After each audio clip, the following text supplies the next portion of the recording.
আপনার খামার সুস্থ রাখতে প্রতি মাসে অন্তত একবার হলেও পানির পট পরিষ্কার রাখুন এবং পট পরিষ্কারের পরে যে ওষুধগুলো ব্যবহার করবেন বিস্তারিত জানতে না টেনে সম্পূর্ণ ভিডিওটি দেখতে থাকুন।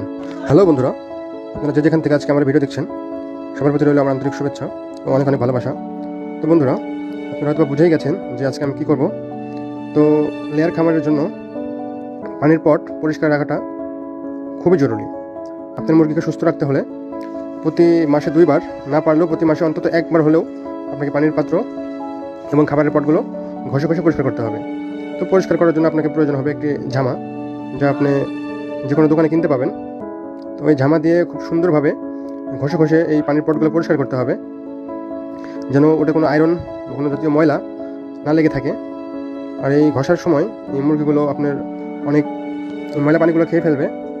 সেই কারণে আপনারা চেষ্টা করবেন আপনার মুরগি যখন ডোজ করবেন সেই ডোজ করার আগে এই ঘষার চেষ্টা করবেন।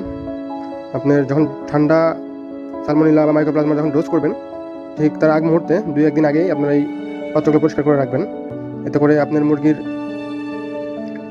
যে ময়লাগুলো খাবে এতে করে আপনার মুরগির কোনো সমস্যা হবে না। আপনার মুরগির সমস্যাগুলো সৃষ্টি হয় এই ময়লা থেকে। আপনার ঠান্ডা মাইক্রোপ্লাজমা যে সমস্যাগুলো হয় সেগুলো এই ময়লা খাবার থেকে সৃষ্টি হয়। এবং সালমোনেলা কখনো যাবে না আপনার খাবার থেকে যদি এরকম ময়লা থাকে আপনার খাবার পানির পটে। খুব সুন্দর করে সেগুলোকে পরিষ্কার করে নিতে হবে এবং ঘষার পরে এগুলোকে ফর্ম দিয়ে পরিষ্কার করে দেবেন।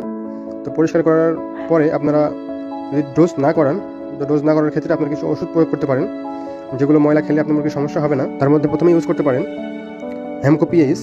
এটি আপনার মুরগির গ্যাসের সমস্যা দূর করবে এবং ময়লা খেলে যে সালমোনেলা হওয়ার সম্ভাবনা থাকে সেটি থেকে রক্ষা করবে। এবং আপনারা অবশ্যই লিভার টনিক দেবেন, এতে করে আপনার মুরগি যে ময়লাগুলো খেয়েছে এতে করে লিভারের কোনো সমস্যা হবে না এবং লিভারটা পরিষ্কার রাখবে লিভার টনিক। আপনারা দেখতে পাচ্ছেন যে কী পরিমাণে ময়লা ছিল পানির ভিতরে। এরকম ময়লাযুক্ত পানি খেলে আপনার মুরগি অসুস্থ হবে কনফার্ম। সেই জন্য আপনার মুরগিকে সুস্থ রাখতে প্রতি মাসে অন্তত একবার আপনাকে পরিষ্কার করতে হবে। তো দেখেন পরিষ্কার করার পরে